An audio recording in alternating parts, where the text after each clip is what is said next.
Bismillahirrahmanirrahim.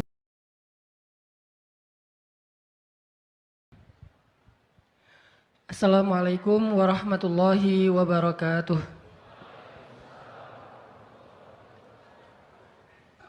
Alhamdulillahi alladzi hadana li hadza wa ma kunna linahtadiya laula an hadanallah. Asyhadu an la ilaha illallah wahdahu la syarikalah wa asyhadu anna Muhammadan abduhu wa rasuluh la nabiyya ba'dah. Radina billahi rabba wa bi Muhammadin nabiyya wa bil islami dina.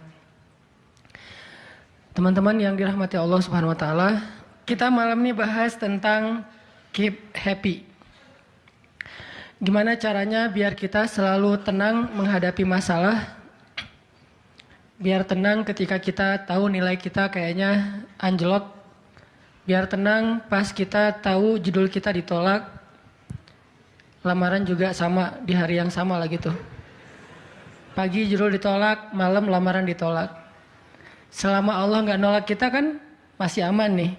Karena apa yang di sisi Allah lebih baik. Gimana caranya kita biar nggak panikan ketika ada masalah? Walaupun sedih, itu fitrah manusia sedih. Cuman ada yang sedihnya wajar, ada yang sedihnya sampai berlarut-larut atau putus asa. Bentuk keputusasaannya macam-macam. Ada yang putus asa dengan bunuh diri, loncat dari jembatan, ternyata nggak meninggal. Gagal bunuh diri gitu kan. Ada yang putus asanya dengan cara ngelakuin perbuatan dosa, kayak mencuri atau udahlah saya mah nggak mau peduli lagi dengan hal haram, yang penting saya ambil aja semua proyek gitu. Nah ini putus asa. Ada yang putus asa dengan nggak mau lagi bertaubat. Dia ngerasa aduh kayaknya saya nggak pernah nasuhan nih taubatnya. Taubat ulangi lagi, taubat ulangi lagi. Kenapa kita berputus asa minta ampun ke Allah, padahal Allah nggak pernah putus asa mengampuni kita? Kan aneh nih. Allah tuh nggak pernah putus asa mengampuni kita, nggak pernah bosan menerima taubat kita. Allah nggak pernah bilang, lo datang ntar pasti besok buat lagi. Enggak. Padahal Allah maha tahu kita mungkin besok masih ngelakuin dosa yang sama. Asal kita datang, Allah langsung terima. Seolah-olah Allah itu kayak husnuzon banget sama kita. Walaupun pastinya Allah tahu tentang apa yang akan kita lakukan di masa yang akan datang. Ini artinya kenapa seseorang jadi putus asa, jadi berhenti untuk mencoba, jadi tidak lagi berharap apa-apa, jadi pesimis, jadi tidak survive dalam masalah, jadi penuh khawatir menghadapi hidup. Ada masalah dikit kayaknya udah kiamat dunia, padahal kuota habis doang nih. Langsung, aduh kuota habis jam 11 malam. Biasanya kan jam 11 itu jam chatting tuh sampai jam 1. Atau jam 11 malam kuota habis, padahal tadinya pengen ngebangunin dia. Iya dia gitu kan. Jam 2. Gampang, pakai aja kuota doa. Ya Allah bangunkanlah dia. Tiba-tiba dia tetap bangun. Dia bangunin kita akhirnya. Ini bisa aja terjadi. Yang jelas gimana sih cara biar kita keep happy, tetap bahagia walaupun gak bisa jalan-jalan jauh. Tadinya pengen jalan sama teman-teman, ternyata duitnya gak cukup. Kita lihat teman-teman kerjanya traveling aja. Ke Lombok, ke Batu Karas, kerjaannya keliling aja. Dan kita, aduh pengen juga ngeliat pantai misalnya, ke gunung, touring sama teman-teman. Ternyata, tapi saya nggak punya motor, saya nggak punya uang, saya nggak punya waktu dan seterusnya. Bisa nggak kita tetap bahagia seperti mereka, walaupun nggak ngerasain pengalaman-pengalaman asik seperti yang mereka rasain? Gimana caranya biar ketika kita sujud itu sama nyamannya dengan ketika kita tidur di atas pangkuan istri? Belum ya? Gak tahu sih rasanya. Pokoknya itu keren banget loh. Salah satu yang bikin saya kalau nggak bisa tidur itu tipsnya adalah tidur di atas pangkuan istri. Langsung tidur. Cuman masalahnya susah bangun. Nah ini nih, gimana caranya kalau kita sujud rasanya senyaman itu? Gimana caranya? Bukankah kita selama ini mungkin, kita atau saya lah, pas sujud pengen cepat bangun. Gimana caranya sujud nggak bangun-bangun? Pas kita sujud, aduh pengen lama gitu sujudnya teh. Terutama kalau sholat sendiri. Kalau sholat jamaah memang nggak boleh. Kenapa? Karena hajat orang beda-beda. Nabi kalau sholat jamaah mah standar-standar aja. Tapi giliran sholat sendiri itu sampai orang kewalahan ngikutin Nabi. Dan itu bukan cuma Nabi, sahabat juga kayak gitu. Siti Aisyah, istri Nabi itu.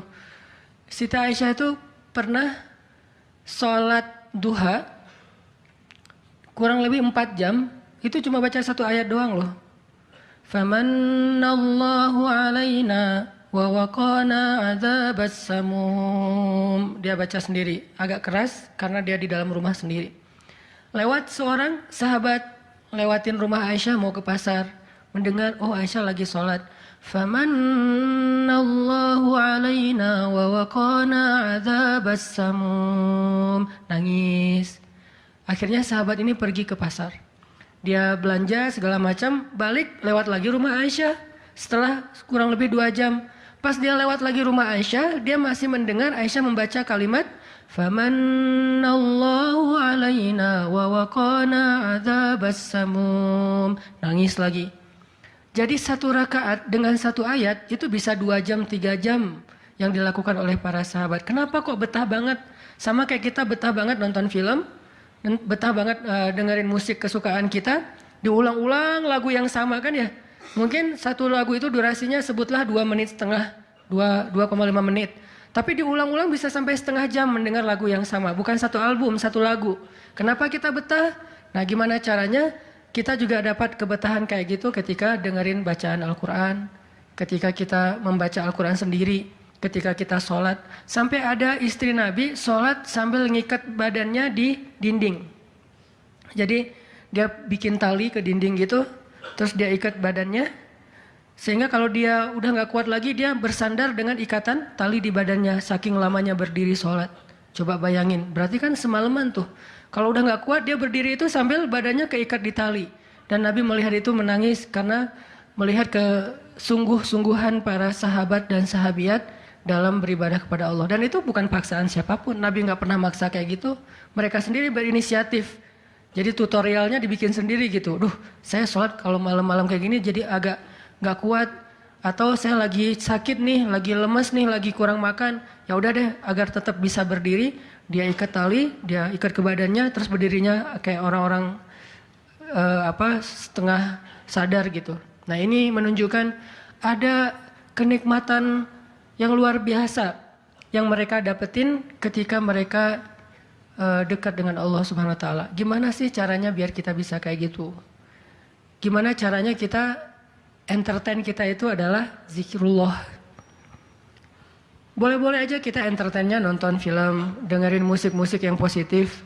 Entertain kita mungkin chatting, entertain kita mungkin update status, entertain kita mungkin kepoin mantan misalnya. Boleh-boleh aja selama masih wajar. Tapi bisa nggak entertain kita yang lain itu zikrullah. Dengan mengingat Allah kita jadi terhibur gitu. Dan itu entertain luar biasa pahalanya. Gimana caranya? Ini yang kita pengen belajar malam ini. Sehingga kita bisa tetap happy walaupun dalam keadaan tadi akhir bulan, dalam keadaan habis diputusin, dalam keadaan ditolak, dalam keadaan bingung, galau, segala macam termasuk habis pulsa. Tetap bisa happy. Pas telepon, pulsa Anda tidak mencukupi. Masya Allah. Gitu. Senyum gitu ya. Bukan, mana nih apa panik. Biasa aja. Nah ini kita perlu belajar. Saya juga merasa butuh mempelajari lagi gimana caranya biar bisa ngerasain itu. Dan nasihatnya bukan dari saya. Karena saya juga masih belajar, belum istiqomah amat nih. Tapi nasihatnya dari para ulama yang diambil dari ayat Al-Quran dan hadis-hadis Rasulullah SAW. Nah sebelumnya coba kita perhatiin dulu kisah tentang ketenangan dengan mengingat Allah tuh kayak gimana. Salah satunya ada di surat At-Taubah yang terkenal. A'udzu billahi minasy syaithanir rajim. Illa tansuruhu faqad nasarahu Allah. إذ أخرجه الذين كفروا ثاني اثنين إذ هما في الغار إذ يقول لصاحبه لا تحزن إن الله معنا فأنزل الله سكينته عليه وأيده بجنود لم تروها وجعل كلمة الذين كفروا السفلى وكلمة الله هي العليا والله عزيز حكيم. Kalau kalian tidak menolongnya, maka sungguh Allah akan menolongnya. Seperti ketika orang-orang kafir mengeluarkan dia dari kota Mekah pada saat dia menjadi salah satu di antara dua orang yang berdiam di dalam gua, yaitu Gua Thur. Ketika ia berkata kepada sahabatnya, yaitu Abu Bakar, dia di sini siapa? Rasulullah SAW. Ketika dia berkata kepada sahabatnya, La tahzan, innallaha ma'ana. Janganlah kamu khawatir, bersedih, takut, itu sama. Sesungguhnya Allah bersama kita. Maka Allah Subhanahu wa taala menurunkan rasa ketenangan kepadanya dan menolongnya dengan tentara yang kalian tidak bisa melihat. Sehingga Allah menjadikan kalimat orang-orang kafir itu menjadi dikalahkan atau rendah, dan kalimat Allah adalah kalimat yang tinggi, dan Allah Maha Perkasa lagi Maha Bijaksana. Ini kan kata-kata yang paling populer ya, la tahzan innallaha ma'ana. Tips pertama kalau kita pengen bisa lebih tetap tenang, happy ketika kita dalam tekanan adalah kita tuh memang harus punya sahabat yang selalu mengingatkan kita kepada Allah Subhanahu wa taala. Sahabat yang mengingatkan kita kepada Allah. Ini yang terjadi kepada Abu Bakar As-Siddiq. Sekelas Abu Bakar yang imannya sampai ke derajat Siddiq, bukan cuma mukmin loh, Siddiqun. Kan ada mukmin, ada muttaqin, ada siddiqin. Ini udah derajatnya Siddiq. Arti Siddiq itu udah nggak ada lagi keraguan di hatinya. Udah nggak ada lagi masalah sedikit pun. Ketika orang-orang ragu, Abu Bakar tetap yakin. Salah satu kasusnya pas Nabi pulang Isra Mi'raj. Nabi bilang bahwa saya baru pulang dari Palestina dan baru naik ke langit semalam. Diberitakan ini kepada orang-orang kafir Quraisy, tapi orang-orang kafir Quraisy nggak percaya. Lalu ketika para sahabat-sahabat lain mendengar, mereka kayak ragu-ragu gitu, bener nggak ya, bener nggak ya? Lalu ketika ditanya kepada Abu Bakar, ya Abu Bakar, lihat tuh teman kamu makin gila aja. Emangnya kenapa, kata Abu Bakar? Dia ngaku-ngaku baru pulang dari dari Palestina. Dia ngaku-ngaku baru pulang dari langit. Katanya Isra dan Mi'raj semalaman, dalam waktu 1 malam. Lalu Abu Bakar bertanya, siapa yang bicara kayak gitu? Dia atau kalian? Kata mereka, Muhammad yang ngomong kayak gitu langsung kepada kami. Kata Abu Bakar, kalau Muhammad yang ngomong kayak gitu, maka benar. Dia nggak mau tanya gimana caranya, berapa lama waktunya, kapan, siapa yang membawa dia. Nggak nanya apapun. Kalau Muhammad yang ngomong, maka itu benar. Ini artinya siddiq, nggak banyak tanya, percaya banget. Kalau ayatnya kayak gitu, udah cukup. Kalau hadisnya kayak gitu, udah cukup. Kalau kata ulama kayak gitu, saya ikut. Nggak ada kenapa kayak gini dan seterusnya, nggak. Ini menunjukkan Abu Bakar itu orang yang sangat luar biasa imannya. Tapi dia tetap manusia. Gimana pun imannya udah kuat, mantap, siddiq, ketika ada masalah, sifat dasar manusia itu keluar lagi, yaitu khauf, rasa khawatir, takut. Dan yang luar biasa, khawatir dan takutnya Abu Bakar itu bukan untuk keselamatan diri beliau. Abu Bakar itu khawatir terhadap keselamatan Rasulullah SAW. Jadi bukan keselamatan Abu Bakar. Kalau kita mungkin khawatir terhadap keselamatan diri sendiri nih. Kalau Abu Bakar derajatnya khawatir terhadap gimana ya Rasul, kalau mereka ngelihat ke bawah, ke kakinya, pasti kita akan ketahuan. Karena mereka sembunyi di sebuah lubang, nggak gua sih, kecil, lubang di bukit Jabal Thur. Dan orang-orang kafir Quraisy sudah datang ke lubang itu, berdiri tepat di pintu gua. Kalau mereka ngelihat ke bawah, udah ketahuan tuh, kelihatan Rasulullah sama Abu Bakar. Sehingga Abu Bakar berkata, ya Rasulullah, kalau mereka ngelihat kita sedikit aja ke bawah kaki mereka, mereka akan menemukan kita. Gimana ini ya Rasul? Saya khawatir terhadap keselamatanmu. Apa kata Nabi? Ya Abu Bakar, ma dhannuka bithnain, Allahu salisuhuma. Wahai Abu Bakar, kenapa kamu pikir kita cuma berdua? Allah yang ketiga di antara kita. Baru la tahzan innallaha ma'ana. Jangan khawatir, Allah bersama kita. Kata-kata ini kalau diucapkan oleh orang solih pada waktu yang tepat ketika kita ngalamin satu masalah besar, itu akan luar biasa memberikan efek ketenangan buat kita. Tapi waktu yang tepat. Kalau normal-normal aja kayaknya agak kurang ngaruh nih. Makanya kata-kata kayak gini itu timingnya tuh harus pas. Dan yang mengatakan orang yang memang punya aura kesolehan yang luar biasa. Sekelas Rasulullah kurang apa? Itulah sebabnya kenapa kita harus punya banyak, atau setidaknya kita punya seorang sahabat, seorang teman yang solih, yang sering mengingatkan kita. Minimal istri. Kenapa? Karena kalau kita galau dalam urusan kerjaan, nanti pas kita pulang ke rumah, yang akan bilang la tahzan innallaha ma'ana adalah pasangan kita. Dengan nada yang lembut, dengan senyum yang khas, dengan dekapan yang mungkin penuh kasih sayang, itu benar-benar bisa bikin kita tenang. Gak tahu tenang karena kata-katanya atau dekapannya nih, saya juga bingung. Dua-duanya kali ya. Dia bilang la tahzan ya azizi. Panggilan buat suami bahasa Arabnya yang lembut tuh azizi. Bukan al-aziz ya, al-aziz mah nama orang. La tahzan ya azizi atau ya habibi atau ya albi. Albi itu artinya jantungku. Jangan dipakai deh, biar saya aja yang pakai itu.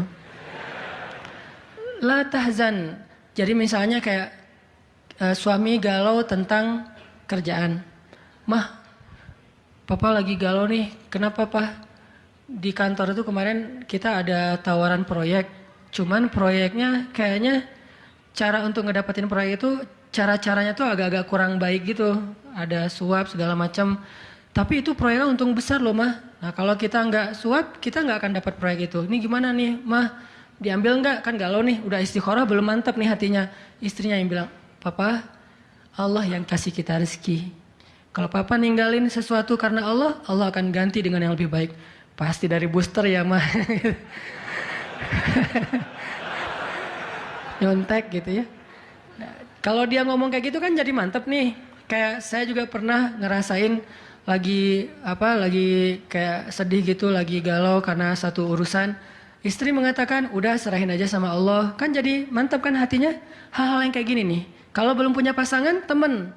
Sehingga Nabi mengatakan, almar'u ala dini khalilih. Seseorang itu bergantung loh kepada tingkat kesolehan temennya.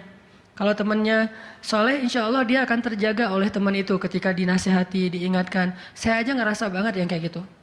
Ada masa-masa ketika saya kayak futur. Futur itu teman-teman artinya lagi lemah imannya. Mungkin banyak lalai, banyak main, sedikit manfaat. Walaupun ada juga banyak main, banyak manfaat. Itu mah tagline entah siapa akunnya gitu. Lagi futur nih ya, lagi futur. Lemah, ngerasa bangun tahajud kayak susah gitu. Ke masjid males, zikir gak khusyuk, tilawah Al-Quran gampang ngantuk.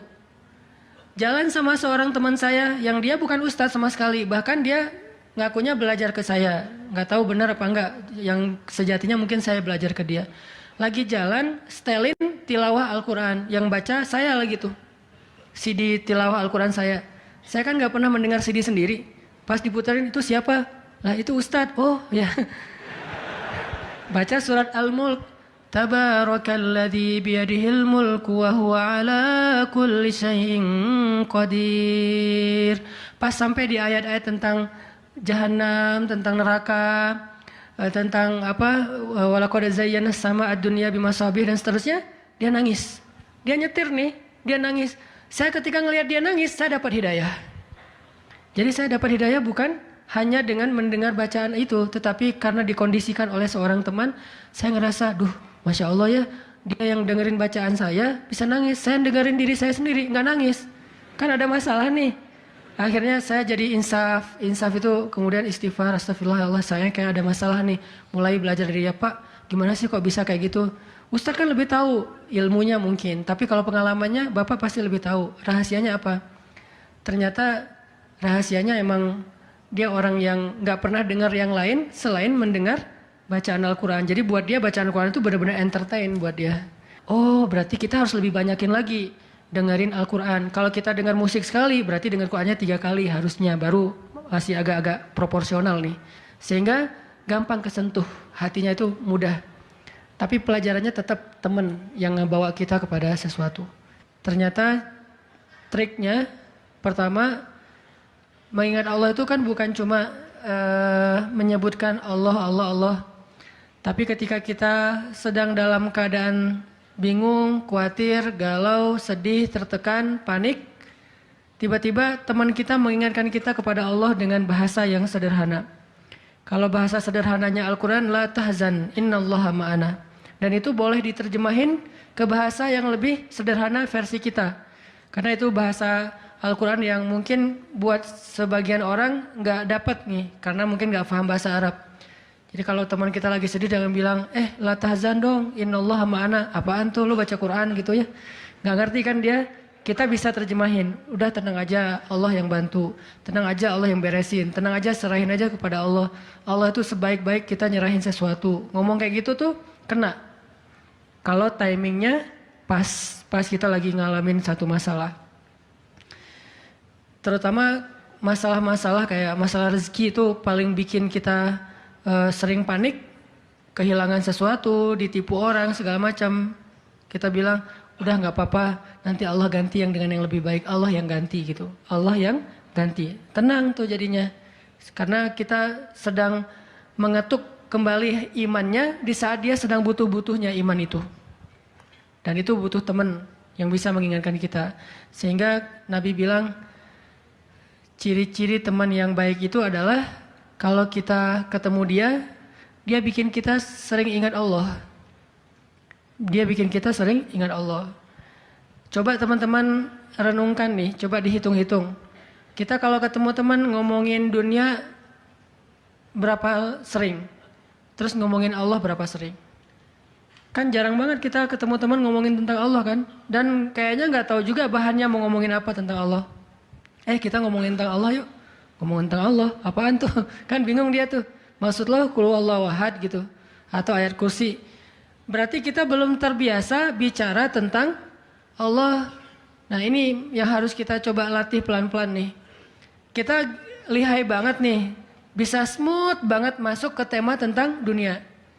Bisa ganti-ganti topik dan semuanya tentang dunia. Tentang kuliner, tentang kerjaan, tentang jodoh, tentang kuliah, tentang pendidikan, tentang apapun. Tentang teman. Bisa dengan mudah dan seru gitu ngomongin tentang dunia teh. Dan itu bukan sesuatu yang dilarang memang. Cuman kok nggak seimbang kita ngomongin tentang Allah Subhanahu Wa Taala. Coba kita belajar cari teman yang udah sefrekuensi dulu. Arti sefrekuensi bukan sama-sama udah baik. Sama-sama udah niat pengen memperbaiki diri. Sama-sama udah punya tekad kita pengen hijrah nih. Lagi-lagi bukan merasa diri kita lebih baik dari orang lain. Tapi yang udah sefaham. Supaya nggak banyak perdebatan. Ajak dia ngobrol tentang Allah pelan-pelan dan secara bertahap. Gak bisa langsung ngejos. Gak bisa langsung, coba lo sebutin rububiyah asma Allah yang 99 apa aja. Itu mah cerdas cermat ya. Tapi kita ngomongin Allah tuh baik banget loh kemarin gini. Allah aja yang diomongin. Sehari minimal kita ngomongin Allah itu sekali deh. Dan sekali itu jadi obrolan. Bukan cuma mention doang ya. Tapi obrolan gitu. Jadi diskusi. Sekali aja sehari. Dan gak harus lama. Mungkin cuma 5 menit. Kalau kita gak bisa ngelakuin itu secara spontan. Gak apa-apa di setting. Kita ketemu sama teman kita bikin kayak program gitu. Kita kalau ketemu pokoknya harus sekali sehari ngomongin tentang kebesaran Allah. Coba digituin. Makin sering itu makin akan nanemin satu belief faith di dalam hati kita. Sehingga ketika nanti kita ada masalah diketuk rasa iman itu cepat baliknya. Berarti kita harus cari teman yang mau menasihati kita, bicara bareng kita tentang kebesaran Allah. Dan itu yang dilakukan Nabi Musa dengan Nabi Harun ketika berdakwah yang Allah sebutin di surat Toha. Nabi Musa mau berdakwah kepada Fir'aun, minta teman supaya bisa mengingat Allah ketika lagi dalam keadaan marah. Soalnya Musa tahu, Musa itu orangnya marah. Kalau udah marah ngeri. Harun orangnya kalem, woles. Sehingga butuh seseorang yang bisa menahan amarah dan emosinya Musa. Sehingga kata Musa, ya Allah beri saya seorang teman yang bisa mendampingi saya dalam dakwah, yaitu Harun. Kay nusabbihaka katsira wa nadhkuraka katsira, supaya kami sering bisa mengingat Engkau. Artinya kalau Musa sendiri marah, lupa sama Allah. Tapi kalau ada Harun, Musa istighfar, astagfirullahaladzim. Gitu. Begitu juga nabi kecil. Ada 2 orang nabi kecil sepupuan. Siapa dia? Isa dan Yahya. Nabi Isa dengan Nabi Yahya. Anak kecil 2 orang nih. Dua-duanya keren. Dua-duanya soleh. Dua-duanya ganteng. Dua-duanya idola. Selebgram lah di masanya. Pokoknya luar biasa nih 2 orang cowok. Anak usia, kalau nggak salah Yahya waktu itu umurnya udah sekitar 10 tahun. Isa baru lahir, berarti beda 10 tahun. Pas mereka ABG beda 10 tahun tapi nyambung ngobrolnya. Pas mereka jalan kemana-mana berdua tuh. Yang satu orangnya gampang tersentuh, nangis, yaitu Yahya. Yang satu lagi orangnya tegas, yaitu Isa. Sehingga kalau Isa lagi marah, Yahya yang mengingatkan Isa, tenang. Akhirnya tenang. Pas Yahya terlalu kayak baper gitu, aduh kasihan. Yahya itu kan orangnya kasihan, gampang kasihan, sehingga jadi agak-agak kurang tegas. Kata Isa, nggak bisa gitu dong. Akhirnya diingatkan. Nah ini pentingnya teman. Nabi aja butuh teman. Kalau kita mau kepo dikit nih, kenapa sih Rasulullah memilih Abu Bakar untuk nemenin hijrah? Kenapa nggak Umar gitu, supaya aman? Hijrah bareng Umar, siapa yang berani ngejar coba? Umar berdiri depan Ka'bah. Ya ayuhan nas, ya ma'syara Quraisy, wahai manusia, wahai orang Quraisy, fa'lamu anni muhajir. Ketahuilah saya pengen hijrah, kata Umar. Siapa yang pengen istrinya jadi janda, anaknya jadi yatim, tunggu saya di balik bukit itu. Ada yang berani? Diam semuanya. Coba Rasul kalau hijrah bareng Umar, enak kan? Wahai orang-orang Quraisy, wahai manusia, saya sama Rasul nih mau hijrah. Siapa yang berani nunggu saya di balik bukit itu? Kalau enggak dia akan hilang kepalanya. Enggak ada yang berani kan? Kenapa Rasulullah milih orang yang lemah seperti Abu Bakar? Udah kurus, lemah, dan kaumnya kabilah yang lemah. Bani Taim. Bani Taim itu lemah kabilahnya. Enggak seperti kabilahnya Umar bin Khattab. Kenapa bukan Umar? Kenapa bukan Hamzah? Hamzah itu pemanahnya para sahabat, pemanahnya orang-orang Mekah. Dan juga nggak ada yang berani sama Hamzah. Hamzah mukul Abu Jahal di depan orang banyak, nggak ada yang berani balas. Ketika Abu Jahal mukulin Rasul lagi sholat depan Ka'bah, Nabi lagi sholat digebukin sama Abu Jahal. Dibelain sama Abu Bakar ikut digebukin. Akhirnya wajah Abu Bakar itu nggak dikenali lagi, saking babak belur. Itu digebukin sama Abu Jahal dan teman-temannya. Ketika Hamzah dengar berita itu, langsung Hamzah pergi ke tempat orang-orang ngumpul, dicari mana Abu Jahal, dipukulin sama Hamzah sekuat-kuatnya sampai berdarah-darah Abu Jahal, tapi orang Quraisy nggak ada yang berani balas. Saking terpandangnya Hamzah. Kenapa nggak dengan Hamzah, pamannya sendiri? Atau kenapa nggak dengan Utsman gitu, yang kaya raya, yang bisa memberikan fasilitas VIP untuk Rasulullah, naik mobilnya Alphard gitu, nyaman hijrah. Kenapa Abu Bakar yang udah jatuh miskin, fisiknya lemah, kabilahnya tidak dipandang? Kenapa? Karena Abu Bakar itu yang paling solih di antara semua sahabat. Jadi pilihannya kesolihan, bukan kekuatan fisik. Kenapa? Kesolihan itu bisa menutupi kekuatan fisik yang kurang. Kenapa? Allah yang maha kuat. Kesolihan bisa menutupi kurangnya harta, Allah yang maha kaya.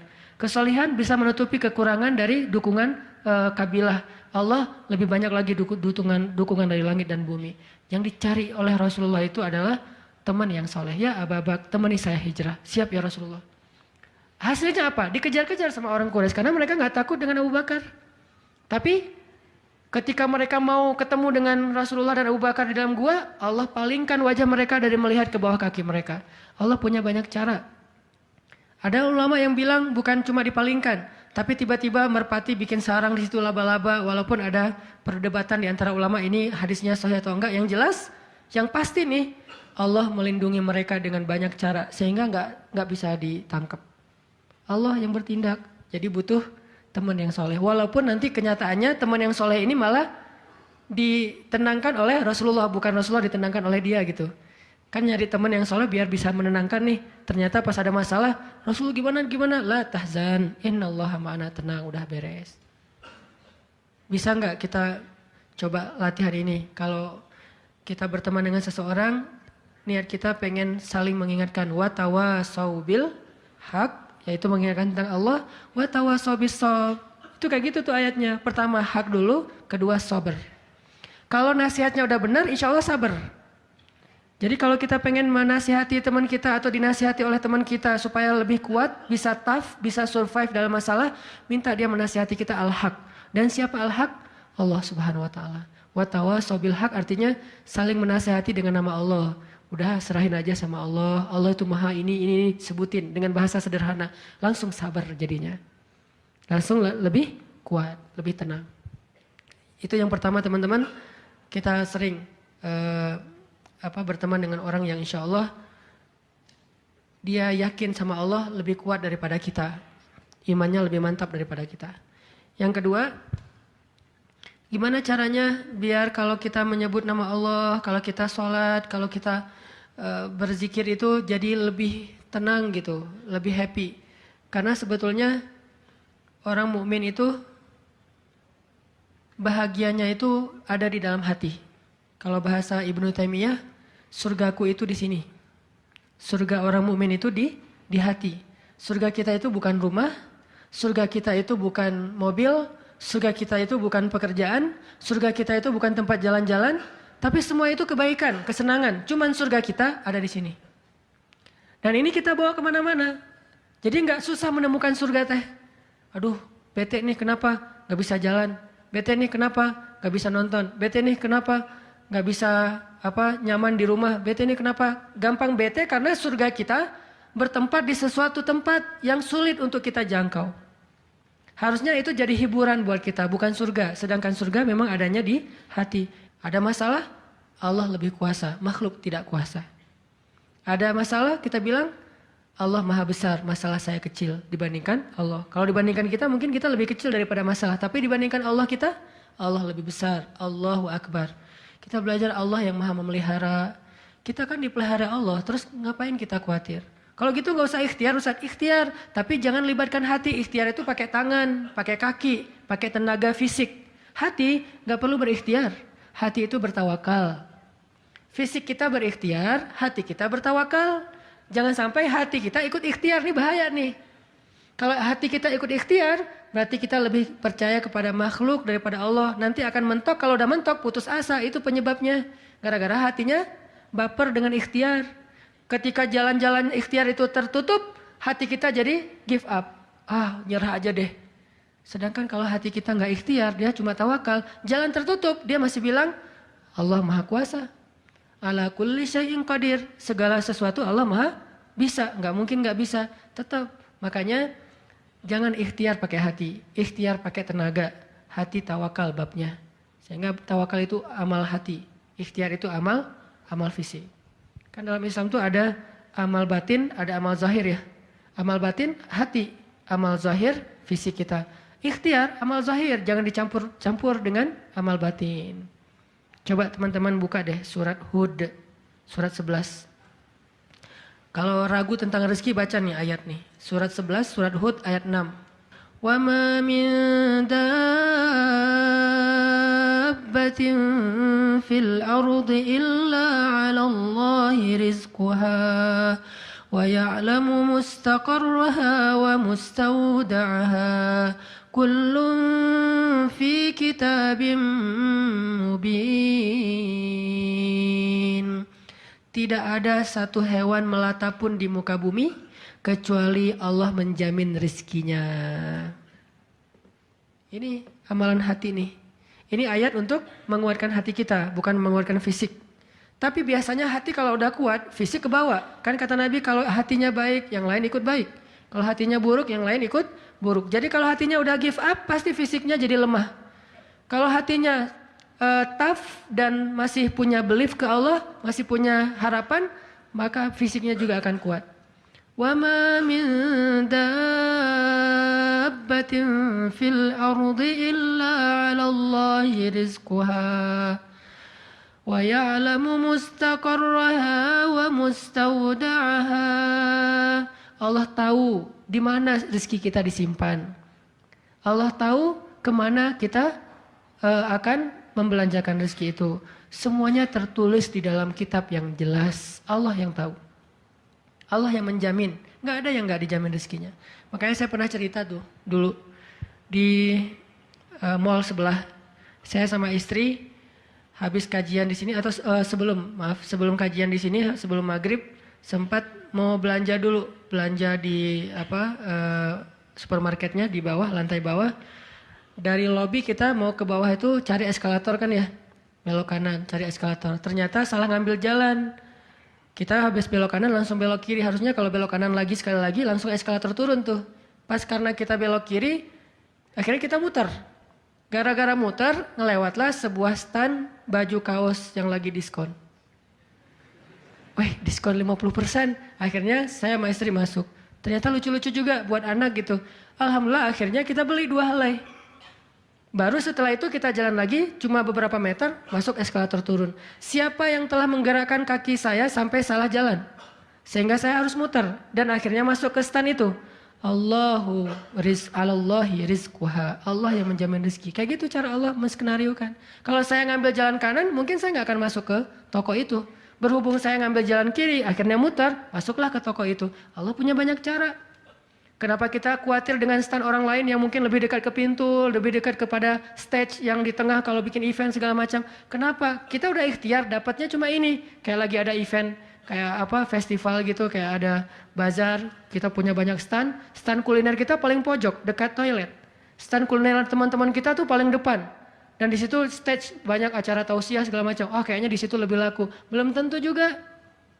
Bisa jadi pada waktu itu banyak orang yang sakit perut atau apa akhirnya ya lewat. Aduh, ini kayak seru juga nih di sini nih, makan di sini. Gak usah jauh-jauh sambil nunggu makan.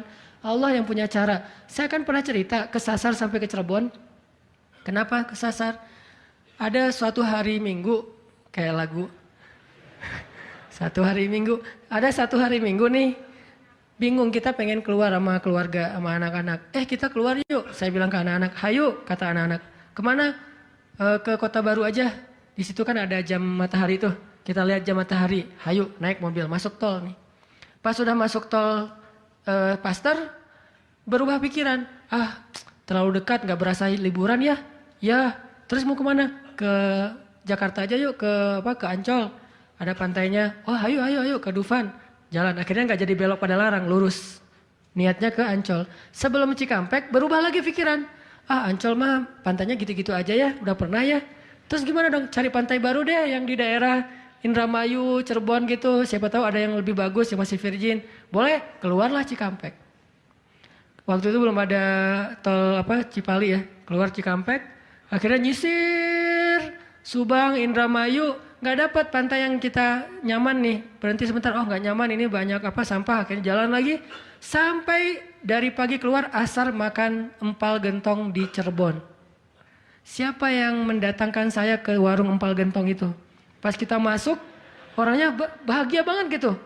Kelihatan kalau dari pagi itu belum ada yang datang, belum ada pelanggan, sepi warungnya. Karena tempat parkirnya agak nyaman, langsung parkir di situ, makan empal gentong dan ternyata enak, kita bungkus. Orangnya tuh alhamdulillah nih datang dari pagi belum ada yang datang, senang gitu. Dan saya bilang, "Pak, tahu nggak saya dari mana?" "Dari mana?" "Dari Bandung." "Mau kemana emang?" "Nggak kemana-mana." Muter. Jadi kita cuman dari Bandung cuma pengen makan empal gentong di Cirebon ujung-ujungnya. Pulang sampai ke Bandung jam 10 malam macet lagi tuh di Sumedang karena ada perbaikan jalan. Cuma pengen makan empal gentong, ngasih rezeki ke orang di Cirebon. Kayak gitu banget tuh caranya tuh, coba lihat cara Allah. Oh, yakin nih sama Allah. Allah bisa banget ngedatangin. Kalau ini terjadi kepada orang lain, berarti kalau saya cari rezeki bisa juga caranya kayak gitu. Allah kan punya banyak cara. Cuman kadang-kadang atau seringnya kita nggak tahu cara itu, tahu hasilnya doang nih. Tiba-tiba dapat. Sesederhana itu kita berpikir, akhirnya sesederhana itulah syukur kita ke Allah. Kalau kita tahu gimana rumitnya rezeki itu datang ke kita, kita akan syukurnya lebih pasti tuh. Masya Allah ya, Allah ngedatangin rezeki ke saya tuh gitu-gitu amat, sampai ada orang yang kesasar sekeluarga, bingung gitu. Tapi kan dia, kalau saya nggak cerita dia nggak akan tahu, dia pikir cuma orang yang memang tinggal di Cirebon atau emang lagi jalan lewat kebetulan mampir. Artinya karena dia nggak tahu prosesnya, rasa syukurnya juga sederhana. Sama kayak kita nggak mensyukuri masakan istri kita kalau yang udah punya. Istri itu masak tuh rempong loh dari pagi, wah sampai ganti lagi. Kita nggak tahu ya, mungkin istri kita baru belajar masak, gagal 2 kali loh. Itu yang ketiga tuh, nggak enak pula. Udah gagal 2 kali. Dan kita pikir cuma masak sayur gini doang mah, sayur bening mah gampang. Kita kan nggak tahu prosesnya, sehingga apresiasi kita juga ya segitu-gitu aja. Kalau kita tahu prosesnya, walaupun cuma sayur bening sama telur ceplok, kita akan peluk istri kita, mah makasih banyak ya, mama udah berkorban banget buat papa, mah hari ini makanan terenak sepanjang hidup papa loh mah. Kenapa ngomong gitu? Karena tahu prosesnya. Gitu juga kita ke Allah. Karena kita nggak tahu proses rezeki itu Allah setting sampai datang ke kantong kita. Kita kayak ya alhamdulillah gitu doang. Tapi kalau kita tahu Masya Allah ya Allah alhamdulillah atas semua nikmat yang kau berikan, puji-puji Allah. Artinya teman-teman kalau galau tentang rezeki dari Allah, tentang pekerjaan, tentang kuliah segala macam termasuk tentang jodoh, coba baca ayat 6. Semua Allah yang jamin. Ini bab hati ya, lagi-lagi bab hati. Ikhtiar mah jalan aja terus, tapi hati Allahi rizquha, Allah yang menjamin. Itu baru jadi tenang nih mengingat Allah, tetap happy gimana-gimana juga. Dan ini ditaraddud, diulang-ulang. Coba diulang-ulang nih ayat nih. Jadikan salah satu ayat favorit. Kalau kita lagi galau langsung baca ayat ini berulang-ulang sendiri kalau bisa. Baca dulu terjemahannya, hafal. Kalau udah hafal terjemahannya tinggal baca ayatnya berulang-ulang. Sebelum tidur mungkin kalau yang paling tenang, kalau khawatir nggak bangun tahajud ya udah sebelum tidur baca. Wa ma min dabbatin fil ardi illa 'alallahi rizquha, diulang. Itu beda banget loh rasanya. Belajar untuk mentafakuri kebesaran Allah sehingga kalau kita nanti ada masalah mengingat Allah lebih mantap. Jadi dua ya, satu teman, kedua sering-sering tafakur. Wa yatafakkaruna fi khalqis samawati wal ard. Tafakkur. Dan sebetulnya teman-teman ya, kalau kita mau lebih persis nih, sholat duha itu ya, emang sholat tafakkur sebetulnya. Dulu para sahabat atau para anbiya, sholat duha itu di tempat terbuka. Di bukit, di kebun gitu. Sholat duha itu di tempat-tempat alam terbuka. Jadi benar-benar untuk tafakur alam. Sholat duha itu fungsinya untuk itu sebetulnya. Walaupun boleh banget dilakuin di dalam ruangan, di masjid, di rumah, di kantor. Boleh banget di kampus. Tapi kalau kita ada kesempatan sesekali, coba deh. Sengaja ngapain touring ke atas misalnya, ke Lembang, pengen duha. Dan duduk sendiri, jangan berjamaah. Bukan gak boleh, boleh aja sholat sunnah berjamaah. Cuman kali ini kita pengen menyendiri aja berdoa sama Allah. Duduk, ngomong sama Allah, ya Allah, jangan biarkan saya berputus harapan kepada Engkau. Jangan biarkan saya berputus asa dari rahmat-Mu. Bimbing hati saya, ya Allah, tolong saya dalam masalah ini. Engkau maha kuasa. Siapa lagi yang bisa nolong saya selain Engkau? Ngomong kayak gitu sama Allah. Yang romantis, yang akrab gitu. Jangan sampai kita ngomong ke Allah tuh kayak orang gak kenal. Cuman copy paste, Rabbana atina fid dunya hasanah fil akhirati hasanah wa qina azabannar. Amin. Udah kayak nggak kenal gitu. Ngomong sama Allah itu akrab, ngomong ya Allah, gimana nih? Saya ada masalah kayak gini, curhat sama Allah. Itu beda loh. Kalau itu kita coba praktekin, saya yakin asal sesuai dengan cara-cara tadi tuh sendiri, alam terbuka, curhat sama Allah, ingat kebesaran-kebesaran Allah, insyaallah bizikrillah tatmainnul qulub, tenang banget tuh hati. Saya kadang-kadang mempraktekkan itu walaupun nggak di alam terbuka banget tapi minimal mencoba untuk menyendiri gitu. Rasulullah kalau lagi ada masalah sama keluarganya menyendiri di masjid kan, duduk di mihrab berzikir kepada Allah, ya Allah, ya Allah, Engkau lah yang maha penyabar, saya tidak sabar. Terus curhat sama Allah, kayak anak pulang curhat sama ibu, gimana rasanya? Kan tenang kan? Kayak kita curhat sama teman pasti beda. Cuma emang yang paling indah curhat sama ibu atau sama ibunya anak-anak. Itu beda banget tuh. Nah harusnya kita curhatnya ke Allah kayak gitu tuh. Tapi jangan bilang mah, tapi angkat tangan salah. Bukan mah, ya Allah gitu. Allah dipanggil mah, jangan. Karena terlalu menjiwai pengen punya ya. Ustadanan mah ngebully wae. Tapi benar loh teman-teman. Saya tuh membuktikan kata Allah setengah agama itu benar. Agama itu rasanya hati kita itu kayak belum sempurna sebelum ada Dia. Jadi gimana pun solehnya tuh kayak ada yang kurang gitu. Apa ya yang kurangnya di hati saya ya? Apa ya? Ternyata namanya belum tertulis, nggak jelas juga namanya siapa gitu. Kalau udah ada itu beda banget. Curhat, ngobrol, jalan. Dan kalau dia orangnya soleh, pas lagi galau dia yang langsung mengingatkan kita. Kalau perlu dia yang membangunkan kita. Tahajud berdua yuk. Hayu tahajud berdua. Jangan panjang-panjang ya baca ayatnya. Ya siaplah. Kalau dia request kan siap ya, bacanya jangan panjang-panjang. Kalau teman-teman yang request, kalian mah juga baju hijrah aja udah kayak gitu. Lihat nih gua nih salat tahajud nih 15 juz. Luar biasa ya. Kalau istri biasanya lebih kasih sayang. Kasihan nih istri saya seharian capek nungguin sambil tidur-tiduran gitu.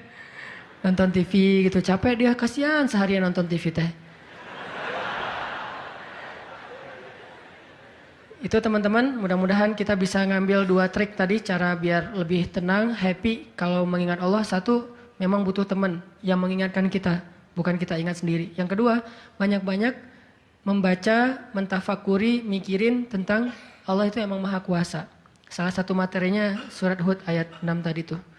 Makin kita yakin sama Allah, begitu kita ingat Allah, itu makin lebih ngaruh ke hati kita. Tapi kalau kita nyebut nama Allah nggak yakin, cuma insya Allah, ya Allah, subhanallah, masya Allah, nggak ngaruh, cuman zikir doang, cuman lisan, tapi tidak sampai ke hati.